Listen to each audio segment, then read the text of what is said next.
You know what is funny? When someone else makes a mistake, we say it's okay, you're only human. But when we make a mistake, that kindness vanishes. Suddenly, we expect ourselves to be perfect, flawless, untouchable. Why is that?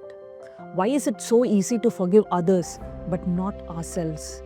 If you are someone who is stuck in regret, guilt, or shame, who wants to move forward but doesn't know how, then this video is for you. Let's understand what's really going on in your brain and how you can finally begin to forgive yourself. Hi, I'm Gayatri Arvind, founder of Abasa Rehab and Wellness. We offer residential rehabilitation for people struggling with addiction, mental health disorders, eating disorders, and chronic conditions. Over the past 6 years, we have helped over thousands of people reclaim their lives through personalized care. Through this channel, we share practical wisdom to empower your mental health. What is self forgiveness? Forgiveness is not about forgetting. It's not about saying it's fine. It's about digesting what happened. Like how your body digests food, you keep what's useful, you release the rest. Emotions work the same way. When something painful happens, it leaves behind emotional residue. If that residue isn't processed, it turns into guilt, shame, or even self hate. Self forgiveness is your way of cleaning that up. Let me be clear, you're not pretending it didn't happen. You are feeling it fully, learning from it, and making peace with it. If that's the case, if forgiveness is so good for us, then why do we struggle to forgive ourselves? Imagine your best friend tells you they snapped at someone because they were having a really bad day. You'd probably say something like, "That's okay, I get it, everyone has those days." But now imagine you snapped at someone. Do you say the same thing to yourself? Most people don't. Why? Because they go into the spiral. Why did I do that? I'm such a terrible person. We don't give ourselves the same grace we offer others. And there is a reason for that.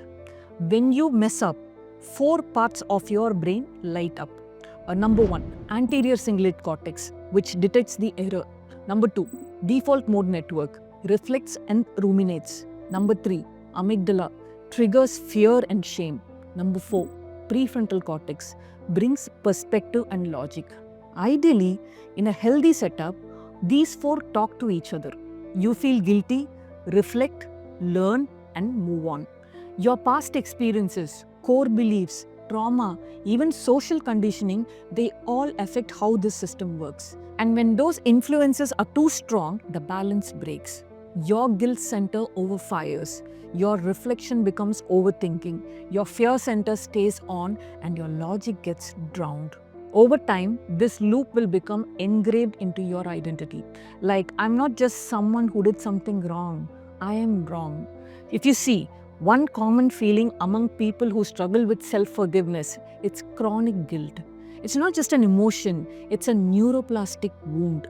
This affects how you show up in relationships, in your work, in how much happiness you allow yourself to feel. You'll push people away. You'll sabotage good things. If you fail, you'll be afraid to try again. That's why learning to forgive yourself for all your mistakes is very, very important. And the best place to begin is with one small shift. Start treating yourself the way you treat the people you love the most. Yes, create a gap between you and your mistake. So, how do you do that practically? Let's say you're stuck in guilt over something. Maybe you shouted at your child or forgot an important task at work.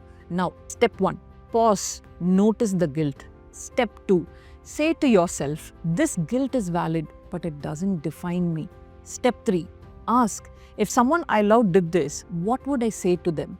Step 4, say that to yourself out loud. You can also write it down like a letter to yourself or speak into a voice note if writing feels hard. This small act of self-compassion begins to create a new pattern in the brain. When you do this again and again, you are teaching your brain to hold you accountable without cruelty or punishment. And that is the true state of forgiveness. Because once you learn to show yourself that kind of compassion in the small moments, like a forgotten task or a harsh word, you start building the muscle for bigger ones. The guilt that used to feel like a prison will slowly become something you can look at with kindness. And the moment you do that, you change your relationship with your past and you stop punishing yourself. You begin to understand, to grow, to choose better. Your life will start to feel lighter. Forgiveness will not erase your past, but it will make sure your present is no longer ruled by it, and you deserve that.